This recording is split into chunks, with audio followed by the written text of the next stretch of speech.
Shanti Bhavan palliative ഹോസ്പിറ്റലിന്റെ നേതൃത്വത്തിൽ തൃശൂർ ജില്ലയിൽ തുടക്കം കുറിച്ച് ഏർലി മെഡിക്കൽ ഡിറ്റക്ഷൻ കേരളം മുഴുവൻ വ്യാപിപ്പിക്കുന്നു. തൃശൂർ, തിരുവനന്തപുരം എന്നീ ജില്ലകളിലെ സൗജന്യ പാലിയേറ്റീവ് ഹോസ്പിറ്റലുകൾക്ക് ശേഷം മൂന്നാമത്തെ സൗജന്യ പാലിയേറ്റീവ് ഹോസ്പിറ്റൽ പുതുപ്പള്ളിയിൽ സ്ഥാപിക്കുന്നു.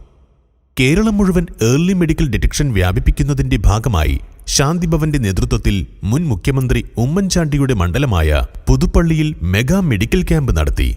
പുതുപ്പള്ളി ഡോൺ ബോസ്കോ സ്കൂളിൽ നടത്തിയ ക്യാമ്പ് മറിയാമ്മ ഉമ്മൻചാണ്ടി ഉദ്ഘാടനം ചെയ്തു.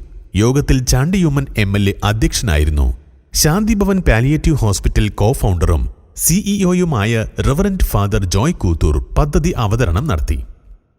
തൃശൂർ ജില്ലയിലെ പഞ്ചായത്തുകളിൽ എല്ലാ മാസവും നിശ്ചിത ദിവസങ്ങളിൽ നടത്തിവരുന്ന ഏർലി മെഡിക്കൽ ഡിറ്റക്ഷൻ സംസ്ഥാനം മുഴുവൻ വ്യാപകമാക്കുമെന്ന് അദ്ദേഹം പറഞ്ഞു.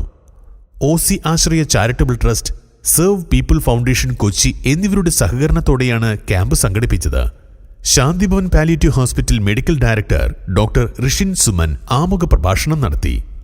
IMA ദേശീയ president doctor RV Ashokan, serve people foundation managing trustee Thankam Mohan, Don Bosco school principal reverend father Josh Kanjuparambil തുടങ്ങിയവർ സംസാരിച്ചു. Franciscan sisters of Saint Clare സന്യാസ സമൂഹത്തിന്റെ മദർ ജനറലും ശാന്തിഭവൻ പാലിയേറ്റീവ് ഹോസ്പിറ്റൽ കോ-ഫൗണ്ടറുമായ very reverend sister Maria Chiara Kalliyathuparambil, Shanthibhavan palliative hospital administrator sister Rosalba, nursing superintendent sister Soumi Maria തുടങ്ങിയവരെല്ലാം പങ്കെടുത്തു. Lab പരിശോധനകൾക്കായി ശാന്തിഭവന്റെ വലിയൊരു മെഡിക്കൽ സംഘവും പുതുപ്പള്ളിയിൽ എത്തിയിരുന്നു. 20-ലധികം സ്പെഷ്യലിസ്റ്റ് ഡോക്ടർമാരാണ് മെഗാ മെഡിക്കൽ ക്യാമ്പിൽ പങ്കെടുത്തത്. Doctors OP, ultrasound scanning, lab സേവനങ്ങൾ ഉൾപ്പെടെയെല്ലാം സൗജന്യമായി നൽകി.